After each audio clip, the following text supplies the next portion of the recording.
Del libro 12 cuentos peregrinos de Gabriel García Márquez, María dos Prazeres. El hombre de la agencia funeraria llegó tan puntual que María dos Prazeres estaba todavía en bata de baño y con la cabeza llena de tubos lanzadores, y apenas si tuvo tiempo de ponerse una rosa roja en la oreja para no parecer tan indeseable como se sentía.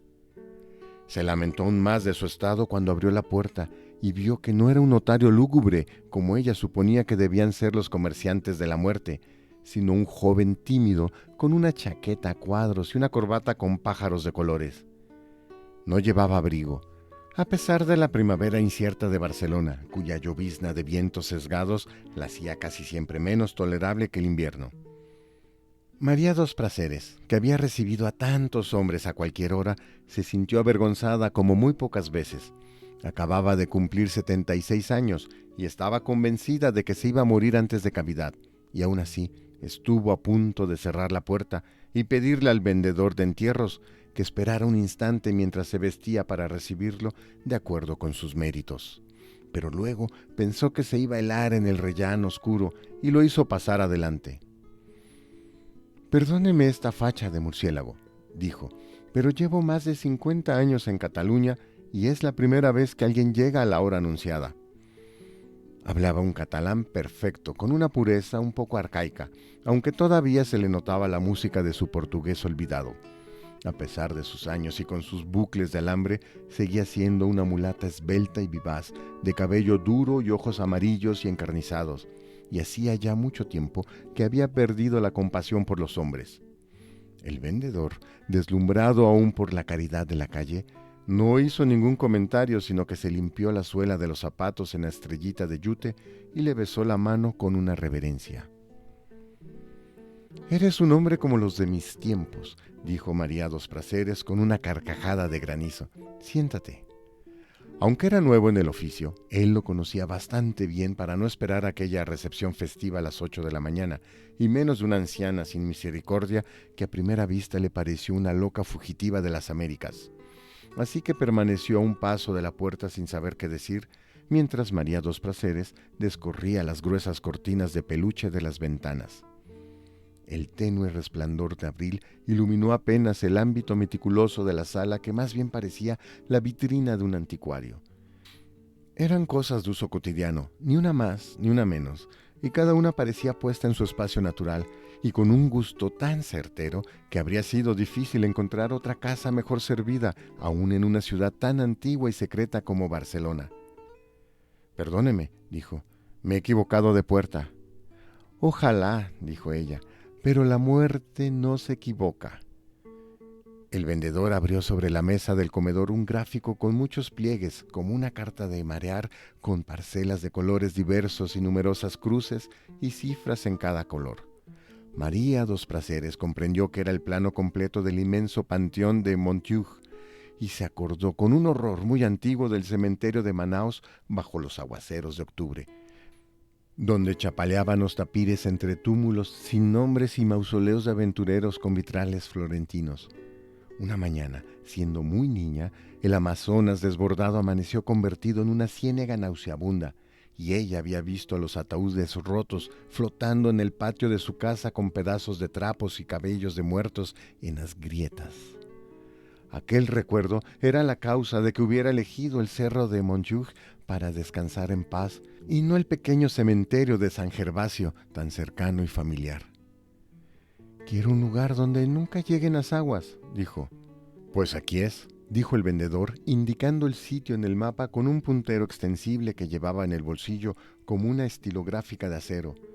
«No hay mar que suba tanto».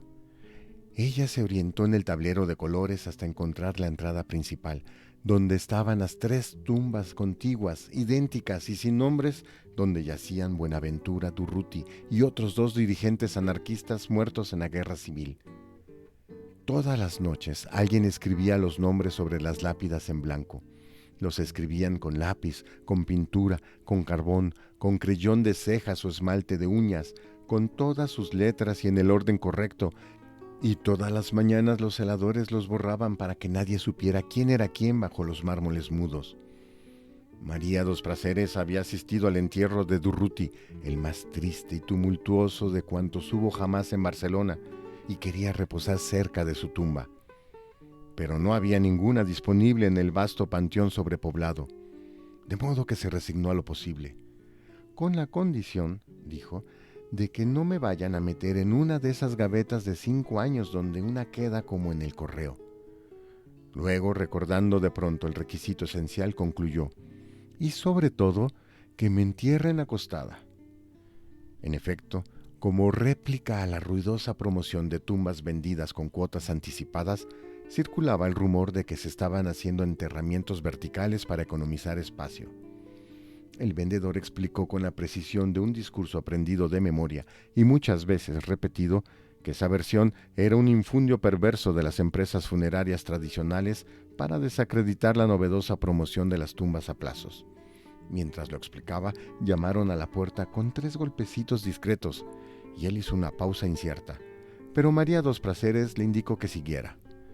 «No se preocupe», dijo en voz muy baja, «es el Noy». El vendedor retomó el hilo y María dos Prazeres quedó satisfecha con la explicación. Sin embargo, antes de abrir la puerta quiso hacer una síntesis final de un pensamiento que había madurado en su corazón durante muchos años, y hasta en sus pormenores más íntimos desde la legendaria creciente de Manaos. «Lo que quiero decir», dijo, «es que busco un lugar donde esté acostada bajo la tierra, sin riesgos de inundaciones, y si es posible, a la sombra de los árboles en verano, y donde no me vayan a sacar después de cierto tiempo para tirarme en la basura». Abrió la puerta de la calle y entró un perrito de aguas empapado por la llovizna, y con un talante de perdulario que no tenía nada que ver con el resto de la casa. Regresaba del paseo matinal por el vecindario, y al entrar padeció un arrebato de alborozo. Saltó sobre la mesa ladrando sin sentido y estuvo a punto de estropear el plano del cementerio con las patas sucias de barro. Una sola mirada de la dueña bastó para moderar sus ímpetus. «¡Noy!», le dijo sin gritar, «vaya de allí». El animal se encogió, la miró asustado y un par de lágrimas nítidas resbalaron por su hocico. Entonces María dos Prazeres volvió a ocuparse del vendedor y lo encontró perplejo. «Collons», dijo él, «ha llorado». «Es que está alborotado por encontrar a alguien aquí a esta hora», lo disculpó María dos Prazeres en voz baja. «En general, entran a casa con más cuidado que los hombres, salvo tú, como ya he visto». «Pero ha llorado, coño», repitió el vendedor y enseguida cayó en la cuenta de su incorrección y se excusó ruborizado. «Usted perdone, pero es que esto no se ha visto ni en el cine». «Todos los perros pueden hacerlo si los enseñan», dijo ella. «Lo que pasa es que los dueños se pasan la vida educándolos con hábitos que los hacen sufrir, como comer en platos o hacer sus porquerías a sus horas en el mismo sitio, y en cambio no les enseñan las cosas naturales que les gustan, como reír y llorar. ¿Por dónde íbamos?» Faltaba muy poco. María dos Prazeres tuvo que resignarse también a los veranos sin árboles, porque los únicos que había en el cementerio tenían las sombras reservadas para los jerarcas del régimen. En cambio, las condiciones y las fórmulas del contrato eran superfluas, aunque ella quería beneficiarse del descuento por el pago anticipado y en efectivo. Solo cuando habían terminado, y mientras guardaba otra vez los papeles en la cartera, el vendedor examinó la casa con una mirada consciente y lo estremeció el aliento mágico de su belleza. Volvió a mirar a María dos Prazeres como si fuera por primera vez. «¿Puedo hacerle una pregunta indiscreta?», preguntó él. Ella lo dirigió hacia la puerta. «Por supuesto», le dijo, «siempre que no sea la edad». «Tengo la manía de adivinar el oficio de la gente por las cosas que hay en su casa, y la verdad es que aquí no acierto», dijo él. «¿Qué hace usted?». María dos Prazeres le contestó muerta de risa. «Soy puta, hijo. ¿O es que ya no se me nota?». El vendedor enrojeció. «Lo siento». «Más debía sentirlo yo», dijo ella tomándolo del brazo para impedir que se descalabrara contra la puerta. «Y ten cuidado, no te rompas la crisma antes de dejarme bien enterrada». Tan pronto como cerró la puerta, cargó el perrito y empezó a mimarlo, y se sumó con su hermosa voz africana a los coros infantiles que en aquel momento empezaron a oírse en el parvulario vecino. 3 meses antes había tenido en sueños la revelación de que iba a morir, y desde entonces se sintió más ligada que nunca a aquella criatura de su soledad. Había previsto con tanto cuidado la repartición póstuma de sus cosas y el destino de su cuerpo, que en ese instante hubiera podido morirse sin estorbar a nadie. Se había retirado por voluntad propia con una fortuna atesorada piedra sobre piedra, pero sin sacrificios demasiado amargos, y había escogido como refugio final el muy antiguo y noble pueblo de Gracia, ya digerido por la expansión de la ciudad. Había comprado el entresuelo en ruinas, siempre oloroso a arenques ahumados, cuyas paredes carcomidas por el salitre conservaban todavía los impactos de algún combate sin gloria. No había portero, y en las escaleras húmedas y tenebrosas faltaban algunos peldaños, aunque todos los pisos estaban ocupados. María Dos Prazeres hizo renovar el baño y la cocina, forró las paredes con colgaduras de colores alegres y puso vidrios biselados y cortinas de terciopelo en las ventanas. Por último, llevó los muebles primorosos, las cosas de servicio y decoración y los sarcenes de sedas y brocados que los fascistas robaban de las residencias abandonadas por los republicanos en la estampida de la derrota y que ella había ido comprando poco a poco durante muchos años a precios de ocasión y en remates secretos. El único vínculo que le quedó con el pasado fue su amistad con el conde de Cardona, que siguió visitándola el último viernes de cada mes para cenar con ella y hacer un lánguido amor de sobremesa. Pero aún aquella amistad de la juventud se mantuvo en reserva, pues el conde dejaba el automóvil con sus insignias heráldicas a una distancia más que prudente, y se llegaba hasta su entresuelo caminando por la sombra, tanto por proteger la honra de ella como la suya propia. María Dos Prazeres no conocía a nadie en el edificio, salvo en la puerta de enfrente, donde vivía desde hacía poco una pareja muy joven con una niña de 9 años. Le parecía increíble, pero era cierto, que nunca se hubiera cruzado con nadie en las escaleras. Sin embargo, la repartición de su herencia le demostró que estaba más implantada de lo que ella misma suponía en aquella comunidad de catalanes crudos, cuya honra nacional se fundaba en el pudor. Hasta las baratijas más insignificantes las había repartido entre la gente que estaba más cerca de su corazón, que era la que estaba más cerca de su casa. Al final, no se sentía muy convencida de haber sido justa, pero en cambio estaba segura de no haberse olvidado de nadie que no lo mereciera.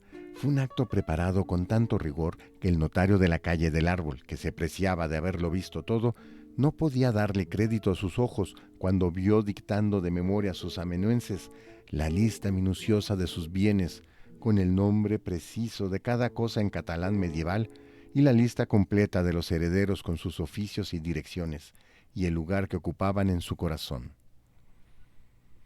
Después de la visita del vendedor de entierros, terminó por convertirse en uno más de los numerosos visitantes dominicales del cementerio. Al igual que sus vecinos de tumba, sembró flores de 4 estaciones en los canteros, regaba el césped recién nacido y lo igualaba con tijera de podar hasta dejarlo como las alfombras de la alcaldía, y se familiarizó tanto con el lugar que terminó por no entender cómo fue que al principio le pareció tan desolado. En su primera visita, el corazón le había dado un salto cuando vio junto al portal las 3 tumbas sin nombres, pero no se detuvo siquiera a mirarlas, porque a pocos pasos de ella estaba el vigilante insomne. Pero el tercer domingo aprovechó un descuido para cumplir uno más de sus grandes sueños, y con el carmín de labios escribió en la primera lápida lavada por la lluvia: Turrú.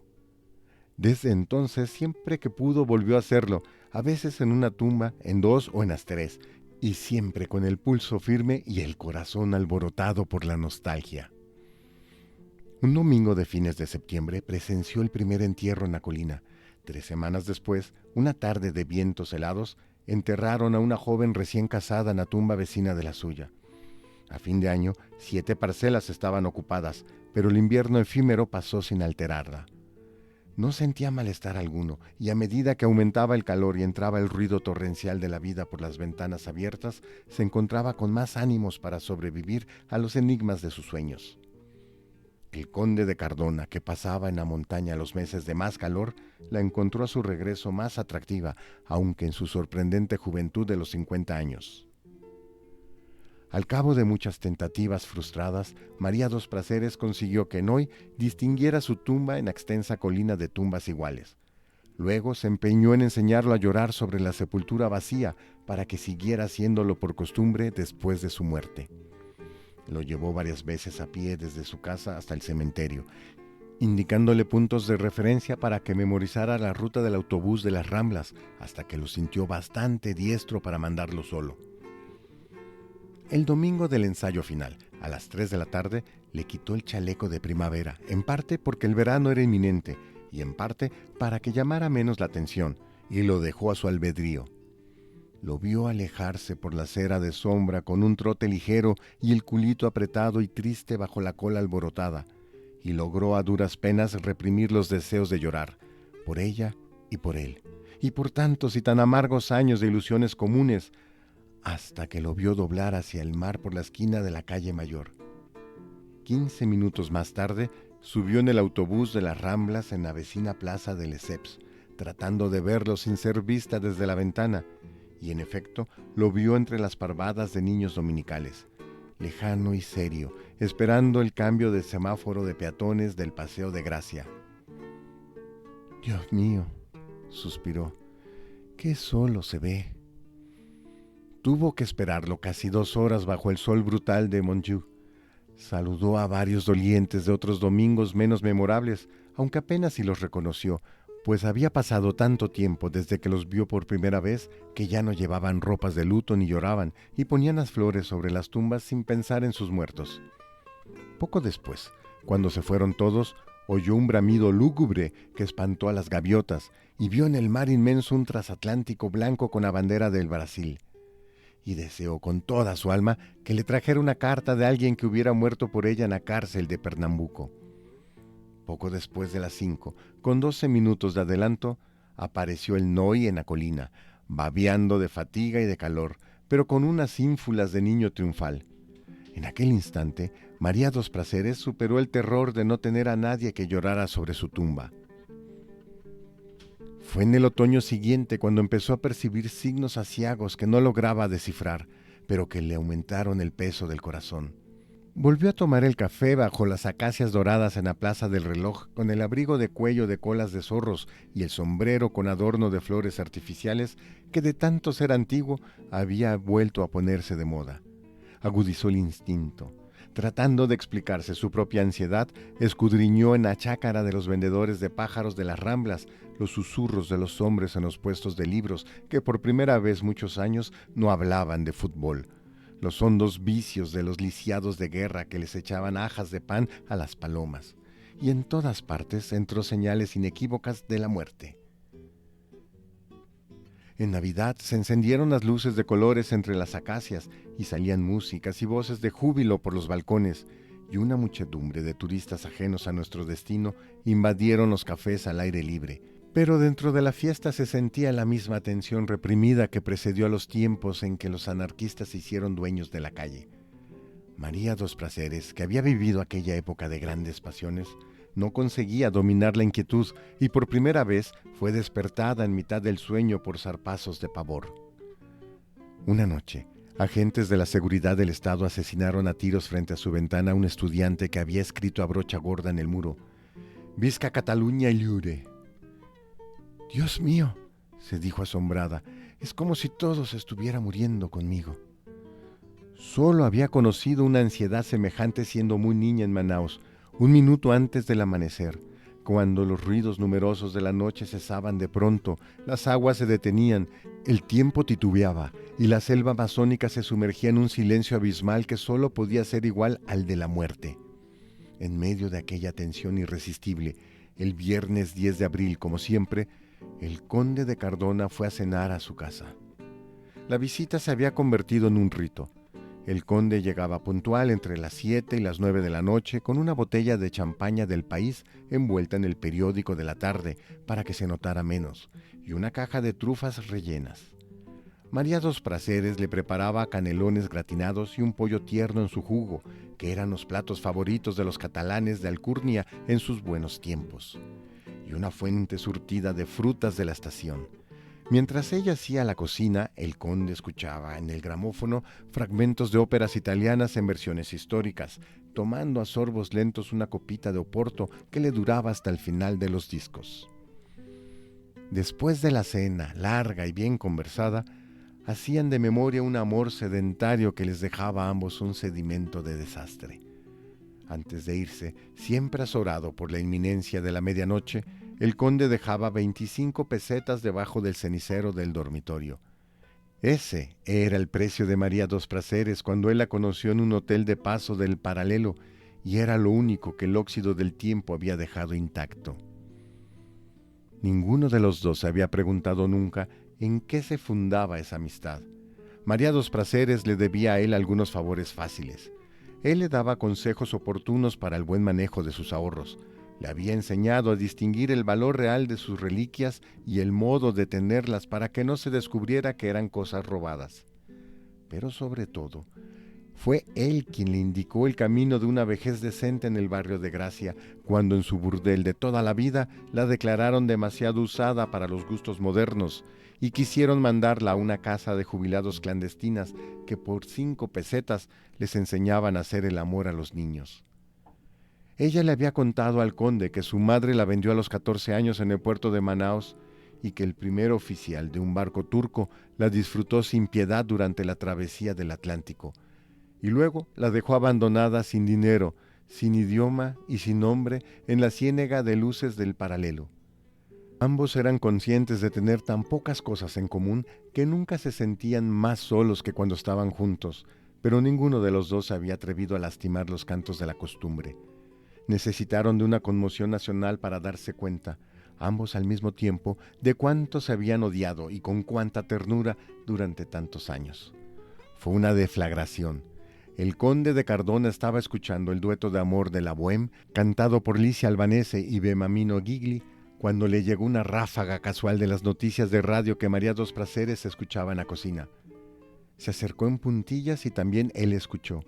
El general Francisco Franco, dictador eterno de España, había asumido la responsabilidad de decidir el destino final de 3 separatistas vascos que acababan de ser condenados a muerte. El conde exhaló un suspiro de alivio. Entonces los fusilarán sin remedio, dijo, porque el caudillo es un hombre justo. María dos Prazeres fijó en él sus ardientes ojos de cobra real y vio sus pupilas sin pasión detrás de las antiparras de oro, los dientes de rapiña, las manos híbridas de animal acostumbrado a la humedad y las tinieblas, tal como era. Pues ruégale a Dios que no, dijo, porque con uno solo que fusilen yo te echaré veneno en la sopa. El conde se asustó. ¿Y eso por qué? Porque yo también soy una puta justa. El conde de Cardona no volvió jamás, y María dos Prazeres tuvo la certidumbre de que el último ciclo de su vida acababa de cerrarse. Hasta hacía poco, en efecto, le indignaba que le cedieran el asiento en los autobuses, que trataran de ayudarla a cruzar la calle, que la tomaran del brazo para subir las escaleras, pero había terminado no solo por admitirlo, sino inclusive por desearlo como una necesidad detestable. Entonces mandó a hacer una lápida de anarquista, sin nombre ni fechas, y empezó a dormir sin pasar los cerrojos de la puerta para que el Noy pudiera salir con la noticia si ella muriera durante el sueño. Un domingo, al entrar en su casa, de regreso del cementerio, se encontró en el rellano de la escalera con la niña que vivía en la puerta de enfrente. La acompañó varias cuadras hablándole de todo con un candor de abuela, mientras la veía retozar con el Noy como viejos amigos. En la Plaza del Diamante, tal como lo tenía previsto, la invitó a un helado. ¿Te gustan los perros?, le preguntó. Me encantan, dijo la niña. Entonces María dos Prazeres le hizo la propuesta que tenía preparada desde hacía mucho tiempo. Si alguna vez me sucediera algo, hazte cargo del Noy, le dijo, con la única condición de que lo dejes libre los domingos sin preocuparte de nada. Él sabrá lo que hace. La niña quedó feliz. María dos Prazeres, a su vez, regresó a casa con el júbilo de haber vivido un sueño madurado durante años en su corazón. Sin embargo, no fue por el cansancio de la vejez ni por la demora de la muerte que aquel sueño no se cumplió. Ni siquiera fue una decisión propia. La vida la había tomado por ella una tarde glacial de noviembre en que se precipitó una tormenta súbita cuando salía del cementerio. Había escrito los nombres en las 3 lápidas y bajaba a pie hacia la estación de autobuses cuando quedó empapada por completo por las primeras ráfagas de lluvia. Apenas si tuvo tiempo de guarecerse en los portales de un barrio desierto que parecía de otra ciudad, con bodegas en ruinas y fábricas polvorientas y enormes furgones de carga que hacían más pavoroso el estrépito de la tormenta. Mientras trataba de calentar con su cuerpo el perrito ensopado, María dos Prazeres veía pasar los autobuses repletos, veía pasar los taxis vacíos con la bandera apagada, pero nadie prestaba atención a sus señas de náufrago. De pronto, cuando ya parecía imposible hasta un milagro, un automóvil suntuoso de color del acero crepuscular pasó casi sin ruido por la calle inundada. Se paró de golpe en la esquina y regresó en reversa hasta donde ella estaba. Los cristales descendieron por un soplo mágico y el conductor se ofreció para llevarla. «Voy muy lejos», dijo María dos Prazeres con sinceridad, «pero me haría un gran favor si me acerca un poco». «Dígame a dónde va», insistió él. «A Gracia», dijo ella. La puerta se abrió sin tocarla. «Es mi rumbo», dijo él. «Suba». En el interior oloroso a medicina refrigerada, la lluvia se convirtió en un percance irreal. La ciudad cambió de color y ella se sintió en un mundo ajeno y feliz donde todo estaba resuelto de antemano. El conductor se abría paso a través del desorden del tránsito con una fluidez que tenía algo de magia. María dos Prazeres estaba intimidada, no solo por su propia miseria, sino también por la del perrito de lástima que dormía en su regazo. «Esto es un transatlántico», dijo, porque sintió que tenía que decir algo digno. Nunca había visto nada igual, ni siquiera en sueños. «En realidad, lo único malo que tiene es que no es mío», dijo él en un catalán difícil y después de una pausa agregó en castellano. «El sueldo de toda la vida no me alcanzaría para comprarlo». «Me lo imagino», suspiró ella. Lo examinó de soslayo, iluminado de verde por el resplandor del tablero de mandos, y vio que era casi un adolescente con el cabello rizado y corto y un perfil de bronce romano. Pensó que no era bello, pero que tenía un encanto distinto, que le sentaba muy bien la chaqueta de cuero barato gastada por el uso, y que su madre debía ser muy feliz cuando lo sentía volver a casa. Solo por sus manos de labriego se podía creer que de veras no era el dueño del automóvil. No volvieron a hablar en todo el trayecto, pero también María dos Prazeres se sintió examinada de soslayo varias veces, y una vez más se dolió de seguir viva a su edad. Se sintió fea y compadecida, con la pañoleta de cocina que se había puesto en la cabeza de cualquier modo cuando empezó a llover, y el deplorable abrigo de otoño que no se le había ocurrido cambiar por estar pensando en la muerte. Cuando llegaron al barrio de Gracia, había empezado a escampar. Era de noche y estaban encendidas las luces de la calle. María dos Prazeres le indicó a su conductor que la dejara en una esquina cercana, pero él insistió en llevarla hasta la puerta de la casa, y no solo lo hizo, sino que estacionó sobre el andén para que pudiera descender sin mojarse.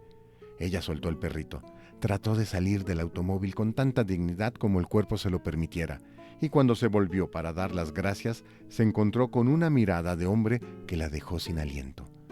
La sostuvo por un instante sin entender muy bien quién esperaba qué ni de quién, y entonces él le preguntó con una voz resuelta: «¿Subo?». María dos Prazeres se sintió humillada. «Le agradezco mucho el favor de traerme», dijo, «pero no le permito que se burle de mí». «No tengo ningún motivo para burlarme de nadie», dijo él en castellano con una seriedad terminante, «y mucho menos de una mujer como usted». María dos Prazeres había conocido muchos hombres como ese, había salvado del suicidio a muchos otros más atrevidos que ese, pero nunca en su larga vida había tenido tanto miedo de decidir. Lo oyó insistir sin el menor indicio de cambio en la voz. «¿Subo?». Ella se alejó sin cerrar la puerta del automóvil y le contestó en castellano para estar segura de ser entendida: «Haga lo que quiera». Entró en el zaguán apenas iluminado por el resplandor oblicuo de la calle y empezó a subir el primer tramo de la escalera con las rodillas trémulas, sofocada por un vapor que solo hubiera creído posible en el momento de morir. Cuando se detuvo frente a la puerta del entresuelo, temblando de ansiedad por encontrar las llaves en el bolsillo, oyó los 2 portazos sucesivos del automóvil en la calle. Noy, que se le había adelantado, trató de ladrar. «Cállate», le ordenó con un susurro agónico.